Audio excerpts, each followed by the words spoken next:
Hello everyone, this video is going to go over your close read for the Call of the Wild. Make sure when you open this assignment that it is the close read and not the first read. You'll know one, by the way it's titled, and two, you'll only see two tabs. This video we're going to focus on the read tab, which will cover reviewing your focus questions, which will be used to create your annotations, and then listening to the audio component one final time. After that, we'll review what your actual prompt is to be done on a later day. So again, from the Read tab, and now from the right of Skill Focus, let's click Split Screen. That way we can see our questions on the left-hand side and then make our annotations on the right-hand side. This set of focus questions is very unique in the fact that you need to compare reading the text in your head to how the voice actor makes specific changes to the reading through the way he speaks. With that, we're really looking at what is the pace he uses, where does he quicken or slow down, what's the intonation he uses, which words are stressed to show importance. So with that, let's read over the questions and let's keep in mind what we're listening for before we attempt the listening portion of this. So with focus question number 1, listen again to the audio recording of the second half of paragraph 3, which is the 2-minute 29-second mark to the 2-minute 52-second mark. How does the actor use expression and pacing to convey Buck's pursuit of the snowshoe rabbit? Highlight textual evidence in paragraph 3 and annotate ideas from the audio recording to show the development of your understanding of media techniques. For focus question number 2, reread the last paragraph of the excerpt and then listen to the audio recording of the same paragraphs, 3-minute and 20-second mark to the 4-minute 30-second mark.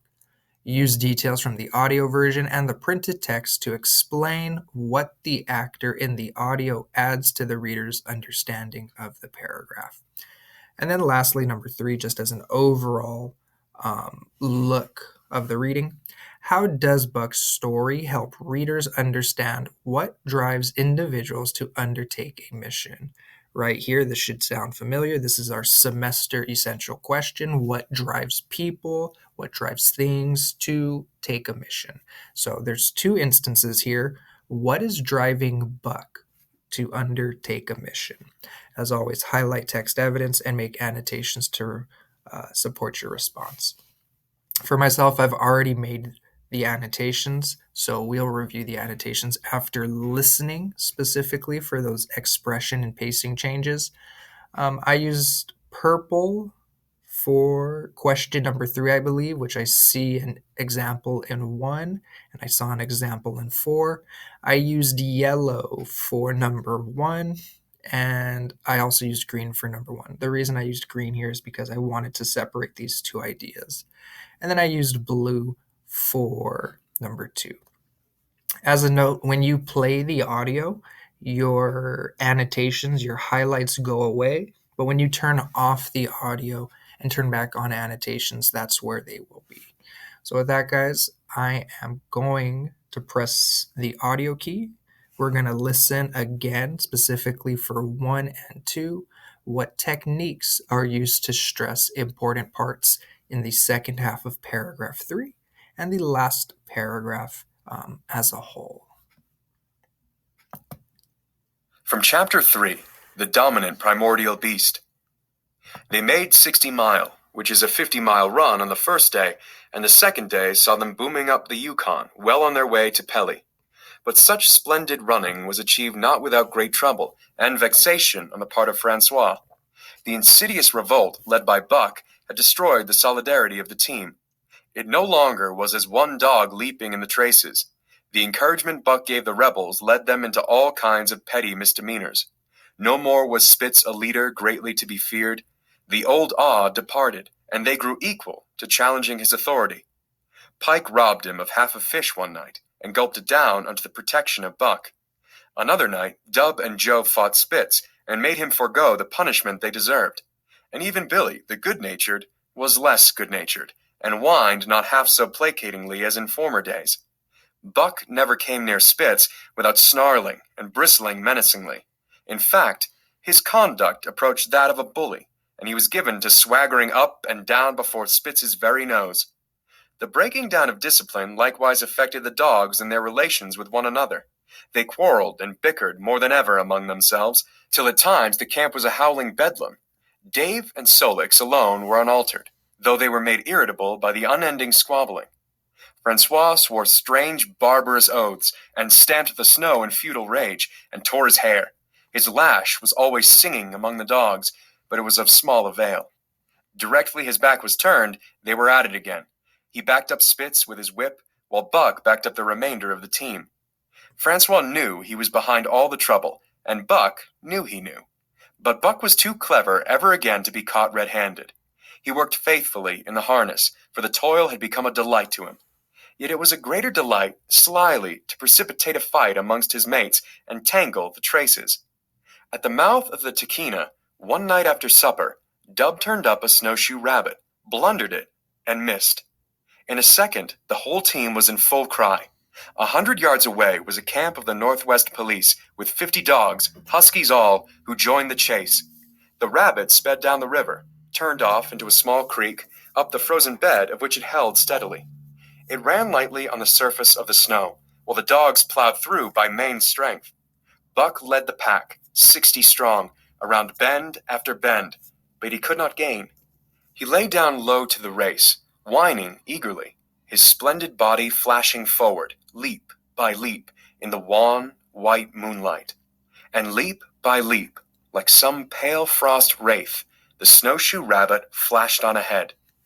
All that stirring of old instincts, which at stated periods drives men out from the sounding cities to forest and plain to kill things by chemically propelled leaden bullets, the bloodlust, the joy to kill, all this was Buck's, only it was infinitely more intimate. He was ranging at the head of the pack, running the wild thing down, the living meat, to kill with his own teeth and wash his muzzle to the eyes in warm blood. There is an ecstasy that marks the summit of life, and beyond which life cannot arise. And such is the paradox of living. This ecstasy comes when one is most alive, and it comes as a complete forgetfulness that one is alive. This ecstasy, this forgetfulness of living, comes to the artist, caught up and out of himself in a sheet of flame. It comes to the soldier, war-mad on a stricken field and refusing quarter. And it came to Buck, leading the pack, sounding the old wolf cry, straining after the food that was alive and that fled swiftly before him through the moonlight. He was sounding the deeps of his nature, and of the parts of his nature that were deeper than he, going back into the womb of time. He was mastered by the sheer surging of life, the tidal wave of being, the perfect joy of each separate muscle, joint, and sinew, in that it was everything that was not death, that it was aglow and rampant, expressing itself in movement, flying exultantly under the stars and over the face of dead matter that did not move. And with that, to bring back up my annotations, turn off highlight, turn off audio, and then click back on annotations. Remember, you won't see them if this is gray. So orange, boom, brings them right back up. And putting numbers just to make it easier. So again, what I heard in the second half of paragraph 3, specifically what choices the actor made using the expression of his voice and the pacing. At the end, starting at Buck led the pack all the way to Rabbit flashed ahead, I heard specific choices made on the phrase bend after bend and leap by leap, and also again at leap by leap. And now what I heard, maybe you heard the same, the speaker uses expression and pacing when he says the phrases bend after bend and leap by leap. The slow repetition of the phrases bend after bend, leap by leap, leap by leap, reinforces Buck's relentless pursuit of the rabbit. Really slowing it down, I can see Buck doing these movements. He's turning corner after corner. He's jumping and jumping. By stretching out and slowing down the repetition, it feels like Buck is doing this forever, or for at least a long time. It is not a quick chase. And realize that's said in the words, but it's also expressed in the actor's voice. With that, let me move on to 2. Rereading the last paragraph of the excerpt, which was the 320 to 430 mark. Where was the actual question? How does the actor's audio add to my understanding of this paragraph? Now, what I heard in the last paragraph again, I am putting the green and yellow together. The blue was specifically for 2, I believe. If not, I'll double check it. So the first part, the first 3 lines, this is the lesson of the story. The paradox of living. And a paradox is something that confuses you. What gets confusing about living? We feel most alive when we forget we are alive. And that definitely sounds confusing. How could you feel most alive when you forget about being alive? To reword that, we feel alive when we forget about everything else, right? We did this as a discussion question. We feel most alive when we're wrapped up in our favorite activities. You do not think of anything else when you are doing them. So the first 3 lines, which is a total of 2 sentences, I put the theme or lesson of the story is that humans feel most alive when they are wrapped up in activities that make them forget they are alive. Now, I didn't really hear any changes to to the speaker's pacing or intonation in this part, but I did hear it in the yellow. Very similar to what I annotated before in yellow. He slows his pace again, lets us linger on these lines to try and comprehend what again is that theme and then how it's exemplified in the 2 different people and Buck. How do I see the painter forget that he's alive? How do I see the soldier forget that he's alive? And how do I see Buck forget that he's alive? What activities are they wrapped up in? They forget about everything else, and because of that, they feel most alive. The speaker slows the pace of the reading in these lines in order for the reader to comprehend the theme of the story. So we slow down a bit. Hey, here's the big portion of the lesson. Here's the big portion of the reading. This is what I want you to walk away with. So let me slow down my voice.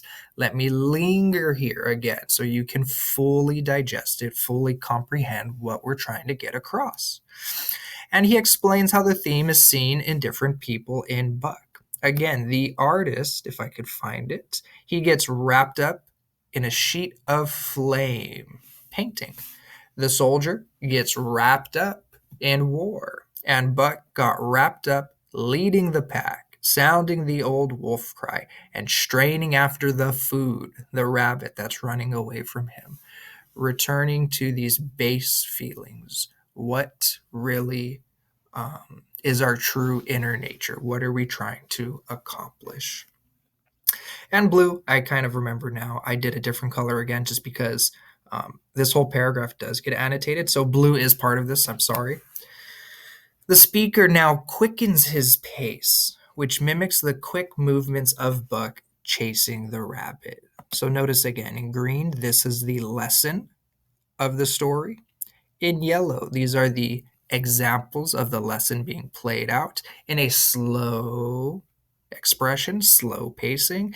And now, after we see all the examples, boom, we're back up to speed. The speaker reads quickly again, which mimics Buck chasing the rabbit. Only appropriate, right? Now we're at a fast portion of the text. We are chasing, and let's quicken our speech. That way it mimics what Buck is doing. And now our last one. In purple, I have 2. How does Buck's story help readers understand what drives individuals to undertake a mission? I saw 2 instances of Buck undertaking a mission. The first one, and I could have dragged it out all the way through the end, but I didn't want to do that. Buck is leading a revolt at the beginning of our story. He's trying to overthrow Spitz. He wants to become the new leader. One of Buck's missions is to overthrow Spitz and become the new leader of the pack. Now I've got to ask, what's driving him to undertake this mission? What's driving him to overthrow Spitz? He is driven by the instinct to survive. Hey, if I'm going to survive, I need to be the number one dog. With that, you get the examples, what does he do to break down Spitz? But really, that sentence is clear enough. Now, the other one I see is leading that chase, chasing down the rabbit, leading his 10 dogs, leading the other 50 wolf dogs. If I could, I'd also highlight this in purple as well, but you can't overlap colors. So what stood out to me, Buck's other mission is to lead the dogs in the rabbit chase. He is driven by his inner nature and hears the call of the wild. So survival, or the need to survive, drove his first mission, while this other mission, leading the dogs chasing down the rabbit, is driven by his wolf-like nature. And really, the text says nature is what drives us to do these things. There is, if I could find the line, all that stirring of old instincts, which at stated periods drives men out from the sounding cities to forest and plain to kill things by chemically propelled leaden pellets, the bloodlust, the joy to kill, all this was Buck's.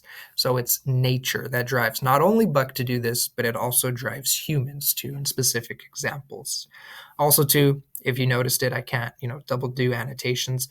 Right here, bloodlust, joy to kill. The speaker does pause, does raise his voice, makes it more dramatic. What is driving humans and Buck to kill? And again, it is nature. It is what is within us. So with that, those are all my annotations going over the focus questions. To get off this screen, you're going to want to click off split screen mode, which will let you move over to tab 2 and your right prompt. And your prompt for this, analyze the paradox, confusion, Jack London describes in the last paragraph, that the ecstasy of feeling most alive comes with complete forgetfulness of living. Explain how this theme is developed through Buck's actions and how this is similar to the two humans, the artist and the soldier, described in the text. Your response should be concise, somewhere between 7 to 8 sentences. A little more is fine, a little less is not, and use the race format. So we've got this paragraph. We have this paradox, this idea of confusion. We feel most alive when we forget we are alive. How is that exemplified through Buck and the two humans described in our excerpt? With that, you type your response here, and when done, press submit. With that, guys, good luck. If we're meeting in person, feel free to ask a question. And if we're not meeting in person, send an email my way.